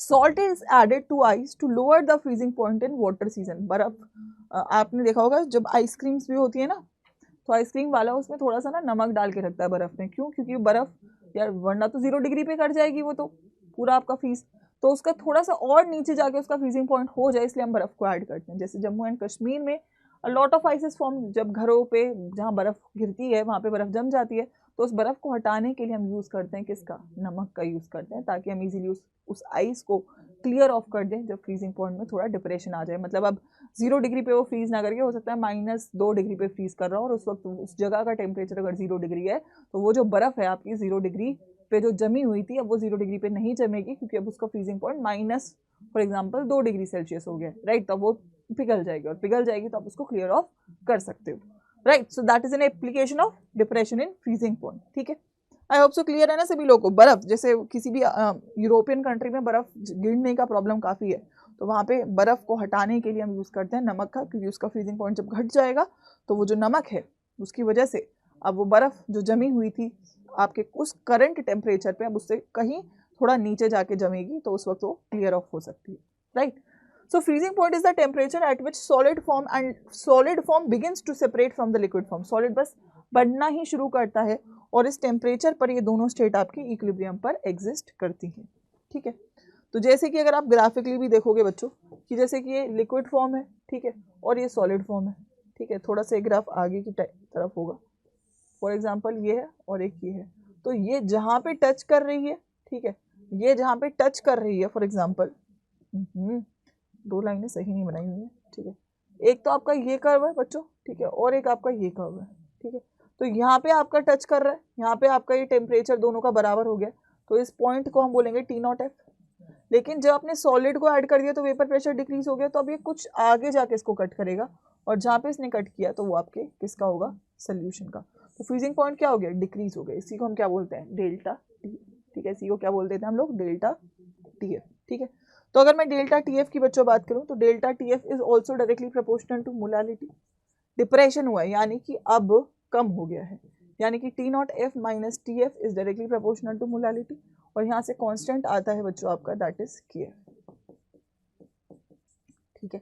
तो T0F minus T F is equals to KF into W2 upon M2 into में W1 और ऊपर 1000 से मल्टीप्लाई, ठीक है। That is your formula for depression in freezing point, where KF is your freezing point constant, molar depression constant या cryoscopic constant, इनमें से कुछ भी आप इसका नाम दे सकते हो। अब अगर आपसे बोले KB और KF किस पे डिपेंडेंट होगा, तो याद रखना KB और KF डिपेंडेंट होता है केवल सॉल्वेंट पे। ये किस पे डिपेंडेंट होता है, सॉल्वेंट पे, ठीक है, सॉल्वेंट पे और सॉल्वेंट के फ्रीजिंग पॉइंट या बॉइलिंग पॉइंट के ऊपर, दोनों पे ही डिपेंडेंट हो सकता है, लेकिन और किसी चीज पे डिपेंडेंट नहीं होता है।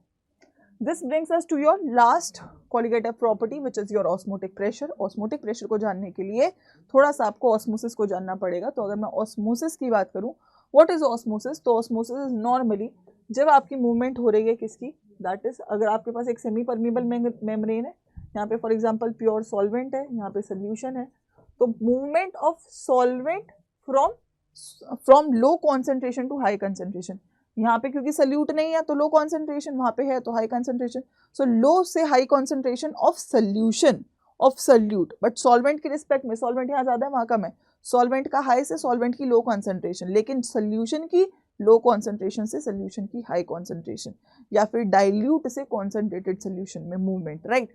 So the movement of solvent from dilute to concentrated solution is called osmosis। और इस प्रोसेस को रोकने के लिए सोल्यूशन की साइड पर जो एक्स्ट्रा प्रेशर लगाया जाता है that is your osmotic pressure, उसको क्या बोलते हैं, osmotic pressure, right. So the process of solvent flowing from solvent to solution through a semi permeable membrane is called osmosis. याद रखना low concentration to high concentration किसकी होती है, solution की और सल्यूट की, ठीक है। और अगर मैं हाई टू लो मूवमेंट बोलूं तो किसके रिस्पेक्ट में होगा, सॉल्वेंट के और वेपर प्रेशर के। वेपर प्रेशर भी हाई टू लो होगा, क्योंकि हाई इसलिए क्योंकि हमारे पास सॉलिड नहीं है और सोल्यूशन साइड सॉलिड है, तो वहाँ पे लो वेपर प्रेशर है, तो कुछ भी आपसे पूछा जा सकता है, ठीक है, इसको रोकने के लिए, ठीक है। अब अगर मैं बात करूं ऑस्मोटिक प्रेशर की, तो it is the pressure required to stop osmosis, directly proportional होता है कॉन्सेंट्रेशन ऑफ सोल्यूशन के, डायरेक्टली प्रोपोर्शनल होता है टेम्परेचर के, तो डायरेक्टली प्रोपोर्शनल है C और T के, तो यहाँ से आता है कांस्टेंट गैस R, तो पाई इक्वल्स टू क्या हो जाता है आपका CRT, that is your osmotic pressure. और आप कॉन्सेंट्रेशन को बोल सकते हो क्या, molarity, number of moles of solute upon volume of solution in litre into R into T, that is the formula for your osmotic pressure, ठीक है। अगर मैं यहाँ पे बात करूँ आपके गैस कांस्टेंट की, तो इसकी वैल्यू आप 0.0821 ले सकते हो अगर ATM में लेना है, और इसकी वैल्यू आप 0.083 ले सकते हो अगर आपको बार में लेना है प्रेशर, तो ठीक है। तो ये यूनिट आप याद रखेंगे। ऑस्मोटिक प्रेशर का इस्तेमाल किया जाता है to calculate the molecular mass of macro molecules, बड़े मॉलिक्यूल्स, प्रोटीन्स, पॉलीमर्स, इन सबके मास को निकालने के लिए। जितनी भी कोलिगेटिव प्रॉपर्टी है वो आपकी generally number of moles of solute पे डिपेंडेंट है, यानी कि given mass upon molecular mass पे डिपेंडेंट है, यानी कि आप सारी कोलिगेटिव प्रॉपर्टी से मॉलिक्यूलर मास को डिटरमाइन कर सकते हो, ठीक है। और पर इन्होंने बोला कि यार केवल ना हम ऑस्मोटिक प्रेशर को यूज़ कर रहे हैं। क्यों यूज़ करते हैं ऑस्मोटिक प्रेशर को, क्योंकि ऑस्मोटिक प्रेशर ये जितने भी आपके मैक्रोमोलिक्यूल्स होते हैं ये आपके स्टेबल होते हैं हाइयर टेम्परेचर पर, और रूम टेम्परेचर पर, और रूम टेम्परेचर पर हम केवल एक ही प्रॉपर्टी को यूज़ करते हैं, that is your that is your osmotic pressure. ठीक है, तो osmotic pressure has an advantage over all other methods because हम ऑस्मोटिक प्रेशर को रूम टेम्परेचर पे लेते हैं और रूम टेम्परेचर पे ये सारे आपके जो मॉलिक्यूल्स होते हैं वो स्टेबल होते हैं। ठीक है, अब अगर आपके पास दो सॉल्यूशंस है जिनका ऑस्मोटिक प्रेशर बच्चों सेम होता है तो उनको क्या बोलते हैं, आइसोटोनिक सॉल्यूशन। ठीक है, अगर एक का ज़्यादा है और एक का कम है तो जिसका ज़्यादा है उसको बोलते हैं हाइपरटोनिक सॉल्यूशन और जिसका कम है उसको बोलते हैं हाइपोटोनिक सॉल्यूशन। ठीक है, आपकी जो ब्लड सेल है, ठीक है, वो आइसोटोनिक है विद 0.9% ऑफ W/V सॉल्यूशन। ठीक है, अगर आपकी ये सेल है ये आइसोटोनिक है, सेल आइसोटोनिक है किसके साथ, 0.9 W/V% of aqueous NaCl solution. ठीक है, अगर बराबर होगा तो वो आइसोटोनिक होगा, लेकिन अगर ज़्यादा या कम हो जाए, फॉर एग्जांपल आपका जो सोल्यूशन है वो ग्रेटर देन 0.9% है और ये तो 0.9 के बराबर है, तो क्या होगा, अब यहाँ पे आपका हाई कॉन्सेंट्रेशन हो गया, यहाँ पे लो कंसंट्रेशन है, तो पानी क्या हो जाएगा, लो टू हाई मूव करता है। ठीक है, तो ये सेल क्या कर जाएगी, श्रिंक कर जाएगी। तो अगर आप एक सेल को एक हाइपरटोनिक सोल्यूशन में रखोगे तो सेल क्या कर जाएगी बच्चों, श्रिंक कर जाएगी बिकॉज ऑफ ऑस्मोसिस। लेकिन वहीं अगर आप एक ऐसी सेल है, ठीक है, आपके पास एक ऐसी सेल है, अगर आपके पास सेल है, if you have a cell, ठीक है, ये 0.9 है और ये लेस देन 0.9 है, तो ये लो हो गया, ये हाई हो गया, तो अब इस केस में क्या होगा, ये अंदर चला जाएगा पानी, यानी कि सेल स्वेल कर जाएगी। तो स्वेल कर जाएगी in the case of hypotonic solution. तो पेपर में आएगा स्वेल कब करेगी, श्रिंक कब करेगी, तो आपको देखना है बस क्या कंसंट्रेशन है, वो कंसंट्रेशन देखनी है, लो से हाई मूवमेंट करवानी है, बाहर लो है तो अंदर पानी चला जाएगा, बाहर हाई है तो पानी बाहर आ जाएगा, उसी के अकॉर्डिंग स्वेल और श्रिंक वो कर जाएगी। ठीक है, आइए लास्ट पार्ट है रिवर्स ऑस्मोसिस। तो ऑस्मोसिस की डायरेक्शन को अगर आप बदल दोगे तो उसको रिवर्स ऑस्मोसिस बोल देंगे। ठीक है, पहले पानी मूव कर रहा था सॉल्वेंट से सोल्यूशन, लेकिन अगर आप पानी सोल्यूशन से सॉल्वेंट की तरफ मूव करने लगे तो उसको बोलेंगे रिवर्स ऑस्मोसिस। राइट, सो जब आपका पानी मूव करेगा सोल्यूशन से सॉल्वेंट की तरफ, है ना, दैट इज, अगर मैं बोलूँ तो गंदे पानी से साफ पानी, दैट इज हाई कॉन्सेंट्रेशन से लो कॉन्सेंट्रेशन, अगर आपका सॉल्वेंट मूव करने लगे तो उसको हम क्या बोलेंगे, reverse osmosis, which is used for purification of water. ठीक है, तो phenomena is called reverse osmosis, काफी इसका यूज है। पहला है डिसैलिनेशन ऑफ वाटर में, दूसरा है अगर मैं बात करूं तो आपके पानी के प्यूरिफिकेशन में यूज किया जाता है। इसके लिए प्रेशर को आपको ऑब्वियसली ऑस्मोटिक प्रेशर से हाई रखना पड़ेगा। ठीक है, and then we have the final part. देखिए आपने चारों प्रॉपर्टीज पढ़ ली हैं, चारों कॉलिगेटिव प्रॉपर्टीज पढ़ ली हैं, लेकिन चारों कॉलिगेटिव प्रॉपर्टीज इनकम्प्लीट है विदाउट वेंट ऑफ फैक्टर। ठीक है, went of factor is basically a correction factor. ठीक है, जितनी भी आपकी कॉलिगेटिव प्रॉपर्टीज हैं वो डिपेंड करती है सॉलिड सोल्यूट के ऊपर। ठीक है, और सॉलिड सोल्यूट या तो आपका इलेक्ट्रोलाइट हो सकता है बच्चों, या तो वो आपका नॉन इलेक्ट्रोलाइट होगा। नॉन इलेक्ट्रोलाइट मतलब वो पानी में जाके टूटेगा नहीं, लेकिन इलेक्ट्रोलाइट है तो वो डिसोसिएट भी कर सकता है और वो एसोसिएट भी कर सकता है। ठीक है, तो यार आप जो नंबर ऑफ पार्टिकल्स लेके चल रहे थे फॉर्मूले में वो आपको देखने पड़ेंगे कि वो किस टाइप के सल्यूट के लिए। अगर वो सल्यूट इलेक्ट्रोलाइट है तो पानी में जाके टूटेगा, आपने एक मोल लिया, पानी में जाके 2 हो गए या 3 हो गए या 4 हो गए, तो आपका फॉर्मूला गलत हो गया। तो उस फॉर्मूले को सही करने के लिए हमने यूज किया एक करेक्शन फैक्टर जिसको बोलते हैं वेंट ऑफ फैक्टर। आई से रिप्रेजेंट करेंगे हम इसको। 3 फॉर्मूले हैं इसके। पहला है normal molar mass upon abnormal molar mass, मतलब जो आना चाहिए था मास उससे ज़्यादा या कम जो भी आ रहा है उसे डिवाइड कर दीजिए। और observed upon calculated colligative property, अगर आपने फॉर्मूले से कॉलिगेटिव प्रॉपर्टी निकाली 1 डिग्री का इंक्रीज होना चाहिए, वहाँ पे 2 डिग्री का हो रहा है तो 1/2। या फिर सबसे important number of ions after dissociation upon number of ions before dissociation. ठीक है, तो अगर मेरे पास फॉर एग्जाम्पल NaCl था तो NaCl पानी में जाके टूट जाएगा Na+ और Cl- में, तो वेंट ऑफ फैक्टर इसका क्या हो जाएगा, 2 मॉलिक्यूल्स बाद में हुए, पहले एक था KCl, K+ और Cl- में, तो वेंट ऑफ फैक्टर अगेन कितना हो गया, 2। H3PO4, वेंट ऑफ फैक्टर क्या हो जाएगा, 3H positive plus PO4 3 negative, went of factor again कितना हो गया, 4 + 4/1 दैट इज 4। ठीक है, तो वेंट ऑफ फैक्टर से आपको अपनी सारी कॉलिगेटिव प्रॉपर्टीज को मल्टीप्लाई करना पड़ेगा और ये आपका कंप्लीट फॉर्मूला निकल के आएगा।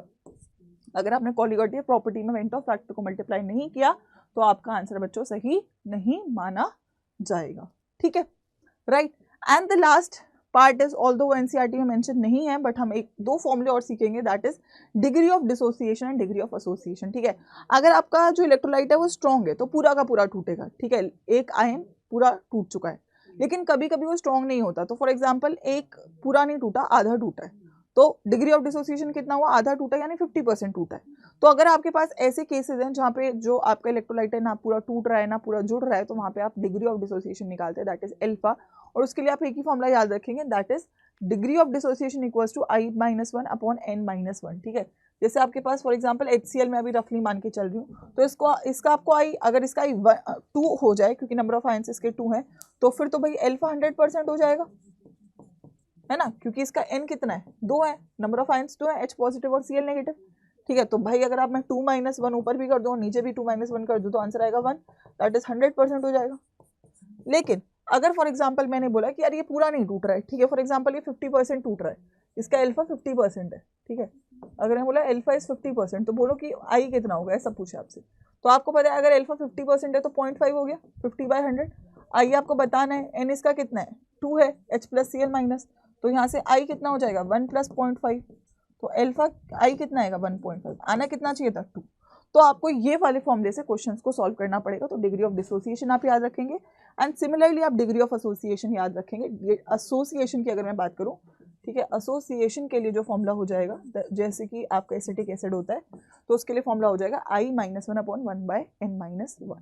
तो that is the formula that you people have to remember. ठीक है, इंपॉर्टेंट टॉपिक्स की अगर मैं बात करूँ तो हेनरी लॉ के आपको एप्लीकेशन याद होने चाहिए बेटा। ठीक है, उसके बाद आप लोगों को रॉल्स लॉ का फॉर्मूला, ठीक है, और आइडियल और नॉन आइडियल सोल्यूशन। ठीक है, जितनी भी कॉलिगेटिव प्रॉपर्टी है सारे फॉर्मूले तो आपको इस चैप्टर के सारे क्लियर होने चाहिए, क्योंकि इसी से न्यूमेरिकल बनेंगे। और लास्टली आपका वेंट हॉफ फैक्टर। ठीक है, इसके ऊपर हम एक प्रैक्टिस सेशन रखेंगे लाइव। ठीक है, we will be meeting in 1 live session. आप सभी लोग यहाँ तक इसको कंप्लीट कर लीजिएगा। And yes, if you want ma'am और हम डेप्थ में चीज़ों को लेके चलें और इजीली सब चीज़ों को समझें, तो yes you have an option of the batch that is me started for CUT in class 12th। तो जितने भी बच्चे हैं यहाँ पे उनके पास 2 ऑप्शन है। पहला ऑप्शन है एम्बिशन बैच ज्वाइन कर सकते हो अगर आप 12th के बच्चे हैं, 12th + CUT के लिए। और अगर आप केवल CUT के ड्रॉपर्स हैं तो आप उन्नति बैच को ज्वाइन कर सकते हैं। बैच अभी अभी बच्चों स्टार्ट हुआ है, एंड बैच में ज्वाइन करने के लिए आप ये कोड यूज कर सकते हैं, this is my code. If you want to talk to me and if you are confused about things, क्योंकि अभी आप शुरू ही कर रहे हो या फिर अगर आप ड्रॉप लेने के लिए भी सोच रहे हो, तो this is my email ID। Just mention your name, your contact number and what is your problem concern. तो जैसे ही मुझे टाइम मिलता है I will try to reach out to all of you बच्चों। ठीक है, क्योंकि टाइम आ चुका है, डिले करने का कोई फायदा नहीं है, पेपर देना ही है, बोर्ड्स भी देने ही है, CUT भी देना ही है। एंड इस बार का CUT आपने देखा उसका लेवल काफ़ी इंक्रीज हुआ है। And yes, it is competition, we need to make sure कि हम अपनी तरफ से तो एटलीस्ट बेटर प्रिपेयर्ड रहें। So everybody, let's meet in the live session for solutions. And तब तक के लिए इसे कंप्लीट कर लीजिएगा। I want to hear your comments in the comment section if you have like the video. And अगर आपका पूरा चैप्टर रिवाइज हो गया है तो please put yellow hearts in the comment section. और सेशन को लाइक करे बिना मत जाइएगा और अगले वीडियो का वेट करें। And let's meet in the live session. All the best.